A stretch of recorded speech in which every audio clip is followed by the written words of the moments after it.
Hi, I'm Diane Lucas, and welcome to Book 101 New Review.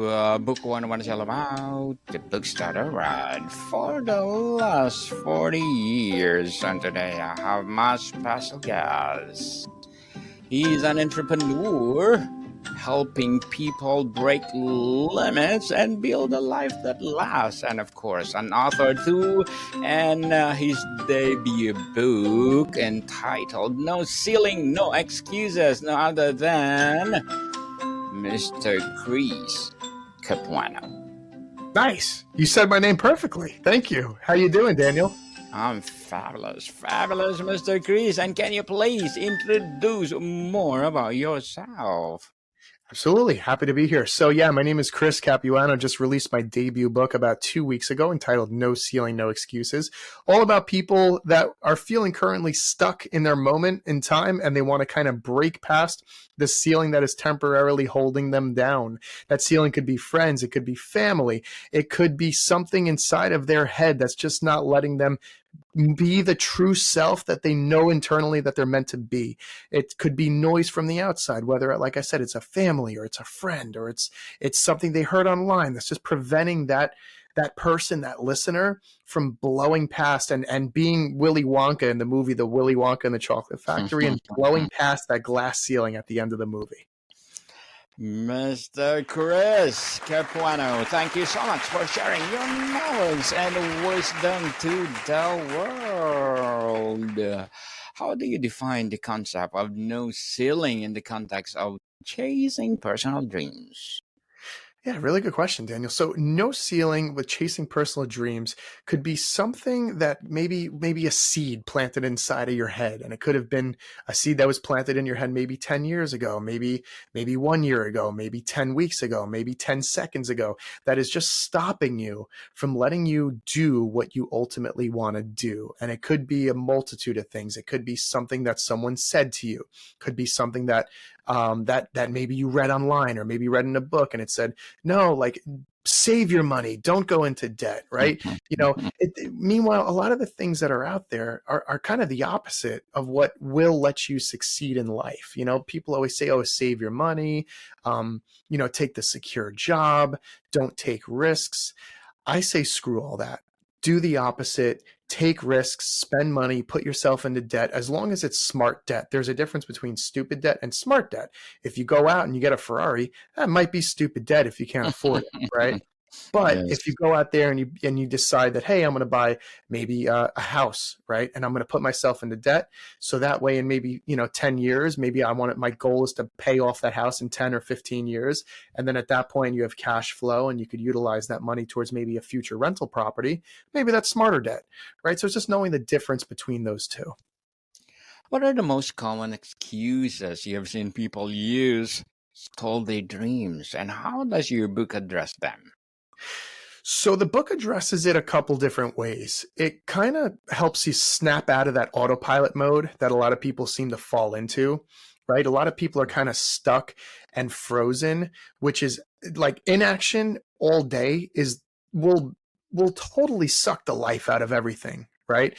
If you're the type of person that gets stuck in the mud and you just feel like you're complacent, or maybe you just need to be a little bit motivated, this is the book for you. It really is, because it's going to help you realize that even if let's say you're a musician, for example, okay, and you're working on your album or you're working on a song and you feel like the song it's getting there, it's almost done, but you feel like it's not perfect, so you don't end up releasing it.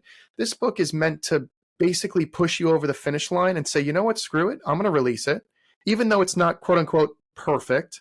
And at least mediocrity is better than taking no action. That's my whole thought process here, is like, I put out this book. It's not perfect by any means, right? It's actually my first book, and thank God I had my editor Jen Fauci, rip the book apart and actually make it somewhat readable, right? And I think she actually crushed it. So I think it's very readable and seems to be getting really good reviews online. So I'm really thankful for her for that. But it all comes down to just putting something out there that you may not necessarily love 1,000%, but as long as you love it, let's say 90% or 95%, it's better than not putting anything out there at all. Definitely. Stop procrastinating, people. If you have the passion to write or whatever talents you have, share to the world. What practical steps does your book offer to help readers identify and clarify their dreams? Absolutely. So I actually talk about the hustle framework. Okay. The hustle framework is something that I came up with. Now the H is going to stand for hunger. It basically is talking about the burning inside of you that wants to go out there and just take over the world. Without hunger, you're not going to get anything done. You have to stay motivated. You have to stay hungry.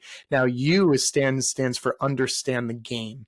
What that means is that life is ultimately a big game. You're either on the mouse wheel or you're getting out of the rat race. Okay. Do you want to stay in that rat race where every day you're doing the same thing over and over and you're just not getting anywhere? Or do you want to bust out and do something you're really proud of, right? S is going to stand for sell yourself. You are the product. People are buying you. They don't care about what the heck you're selling. They care about what you are, what you stand for, what you're selling, nothing else, okay? I could be selling paint and I would crush it, okay? Because people are buying me. They're not buying my paint, right?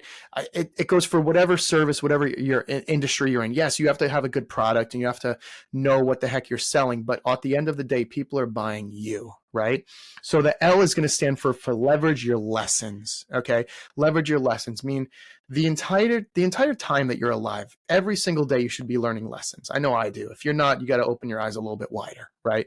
You have to learn as much as you can for everyone, and you have to really believe that everyone can teach you something in life. Even if you feel like you know everything this person has to offer, you're wrong. The second you think that, you instantly became the stupidest person in the room. The E is going to stand for earn while you sleep.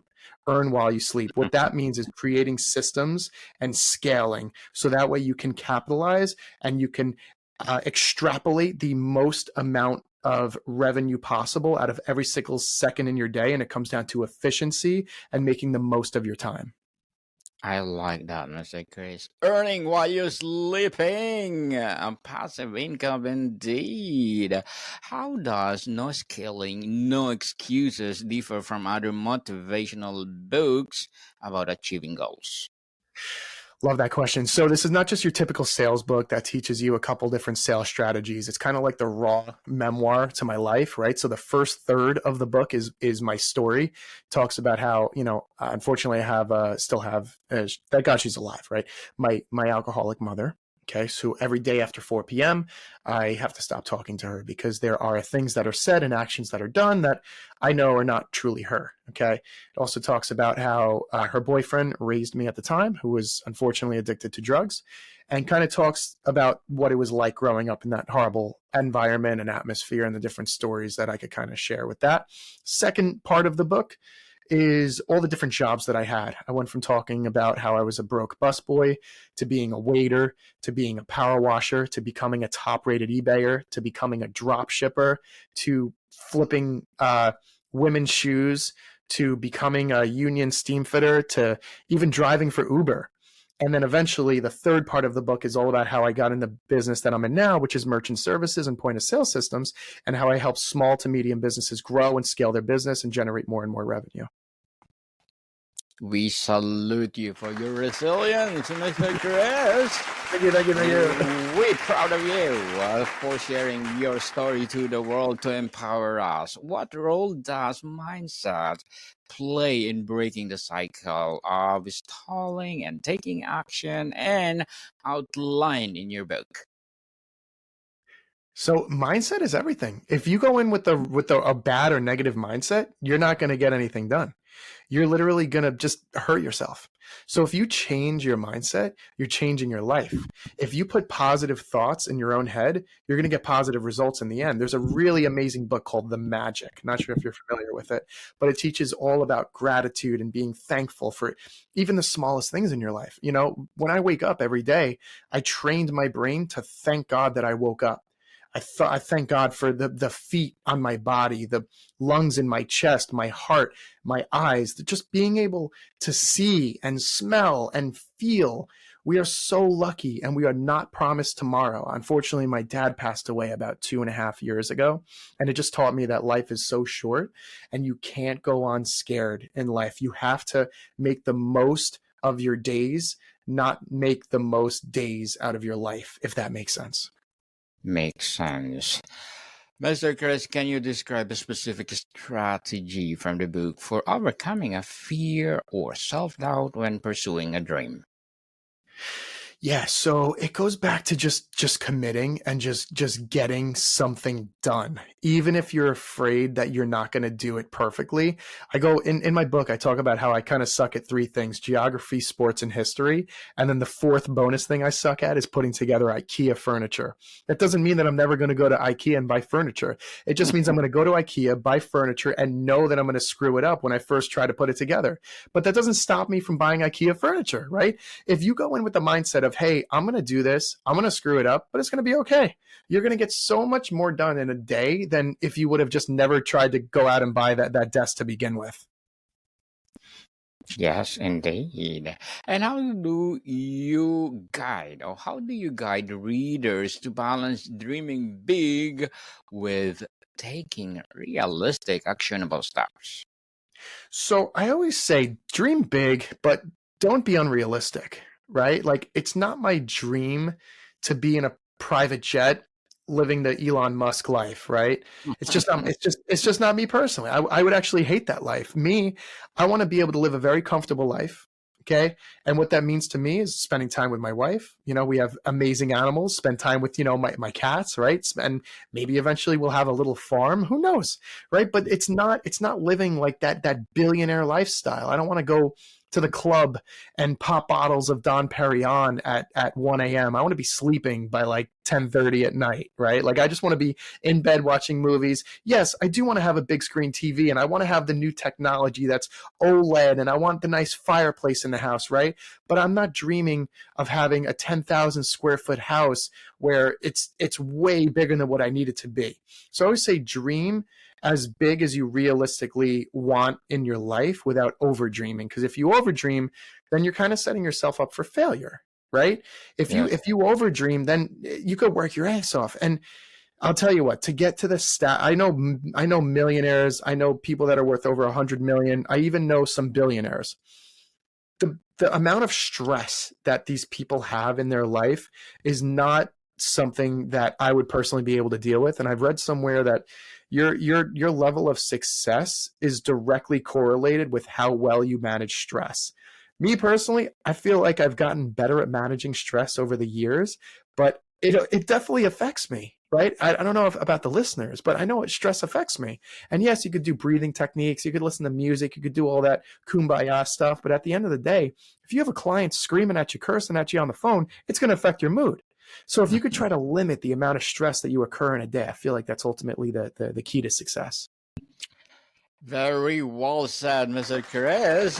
Beautifully articulated. What advice does the book offer for dealing with external obstacles like financial or time constraints? So we all have the same 24 hours in a day, right? You have the Yes. same 24 hours. I have the same 20. Even Elon Musk has the same 24 hours. But the question is, how do these people get so much more done in a day than the average person? And it all goes back to making the most of your time, being as efficient as possible, right? If I give you a task and I say, hey, I expect you to get XYZ done, it should take about 2 hours. Chances are it's going to take you about 2 hours to get it done, right? But if I tell you, hey, I want you to get this done in an hour and a half, you're going to figure out how to get it done in an hour and a half. And guess what? If I tell you how to get it done in 45 minutes, you're going to cut a little bit of maybe quality out, but you're still going to get it done in 45 minutes if I'm your boss, right? So if you just live your life like you really need to maximize your time, because at the end of the day, if you're not maximizing your time, you're wasting your time, right? So Yes. if you could capitalize on every single second and every single microsecond of your life, then you're going to get the most out of it. And that's what this comes down to, is getting the most out of your life and getting the most done. Thank you for your advice, Mr. Chris. And as an entrepreneur, a debut author, and helping people break limits and build life that lasts, what are your short-term and long-term goals? Short-term goals, build a house. That's my goal. Been looking for a house for honestly over 10 years. Finally got a nice piece of land. I'm going to be building a house. So hopefully we could get through that. So fingers crossed. Long-term goals. I want to get more and more involved into real estate. The house I'm building right now is my first piece of real estate. So I know that that's ultimately where you can make a lot of money and, hopefully minimize the amount of stress, right? The business I'm in is, I think, a lot more stressful than real estate, but I don't know. I could be ignorant to that fact. Who knows? But yeah, ultimately, I want to get more and more involved in real estate, whether that means doing flips or doing short-term rentals, long-term rentals, or I don't know, something along those lines. Maybe buying an apartment building with maybe 10 doors on it, and figuring that out, getting some sort of cash flow while you're maximizing the appreciation. I think is a smart idea. So Good luck to your thank goals, you. Mr. Chris, and looking forward for more success. And can you please recommend a book or books that influence your journey?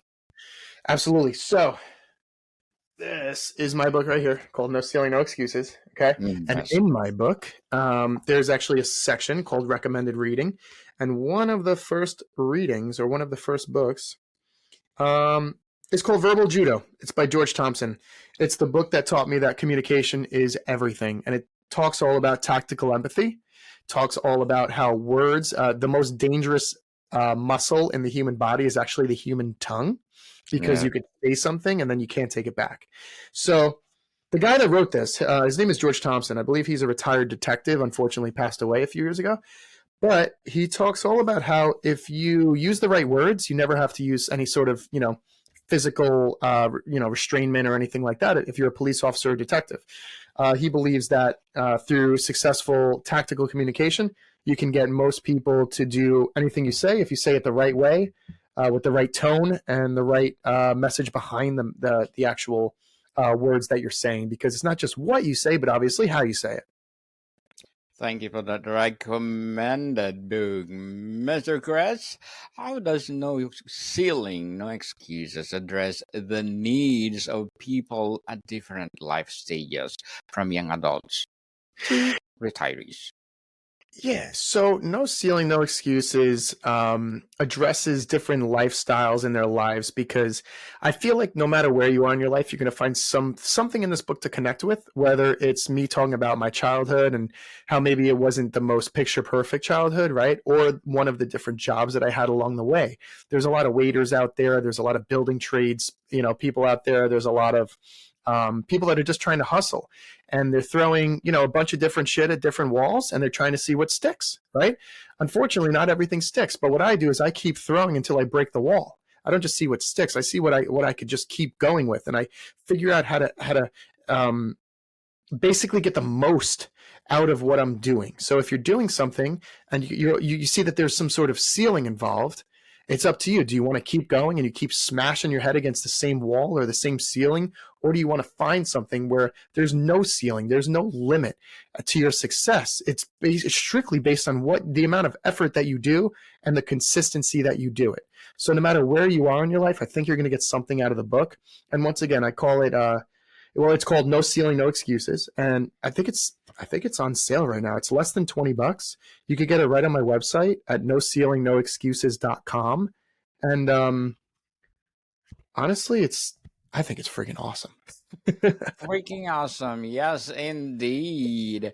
And what is one practical exercises from the book that readers can use to start building their dream life today?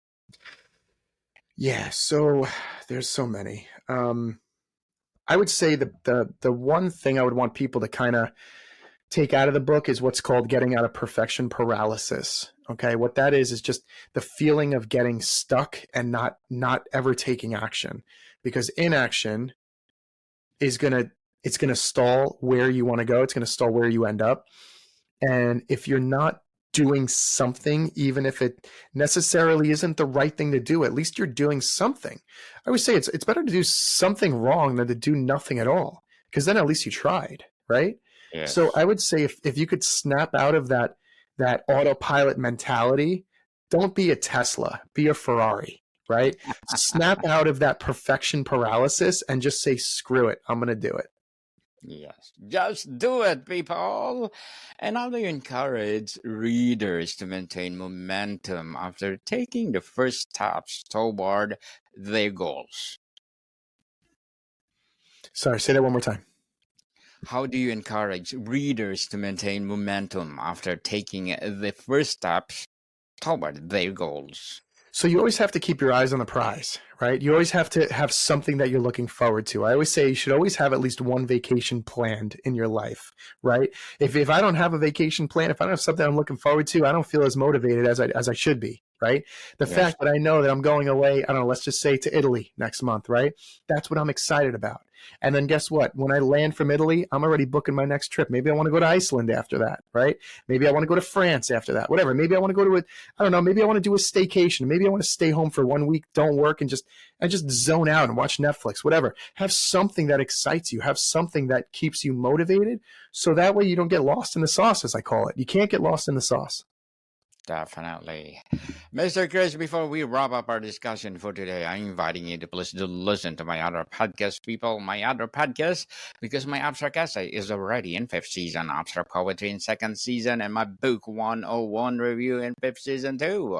Comedy 101 in 2nd season, and my food 101 in 5th season as well.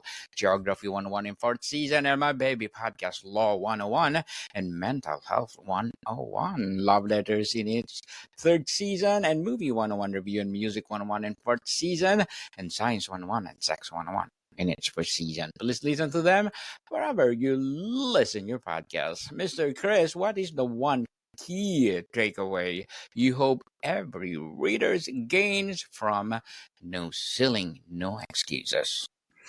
I just hope that no matter where you are in your life, you don't ever feel like you are trapped to stay there. And I feel like if at any point you are feeling like you're not where you want to be, then you kind of just take a long, hard look in the mirror and you say, the only person preventing me from moving forward is myself.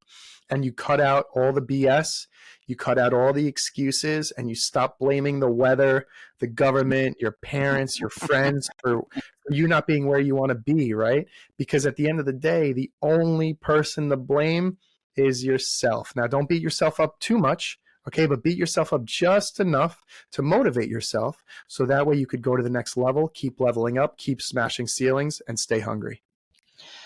Mr. Chris Capuano, thank you so much for sharing your knowledge and wisdom to the world. And we are hoping for more and more and more empowering books like this to come. So can you please invite our listeners to support No Selling, No Excuses?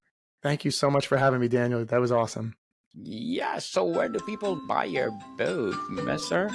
Yeah, so really simple website, www.noceilingnoexcuses.com. You could even feel free to spell it wrong. I bought every single domain possible. Leave the S off. We don't care. It's going to take you to the website at the end of the day. You could go to Amazon. Right now, it's less than $20. You should be charging, I don't know, $2,000 for this book, honestly. But I think $20 is a steal. So you're paying 1%, right? So let's go ahead. Let's get some sales. My goal is right now to sell 1,000 copies. We're on the way. So whoever my 1,000th copy is, I would love to send you some sort of special gift. So let's try to keep those sales coming in. I appreciate you having me. Thank you again.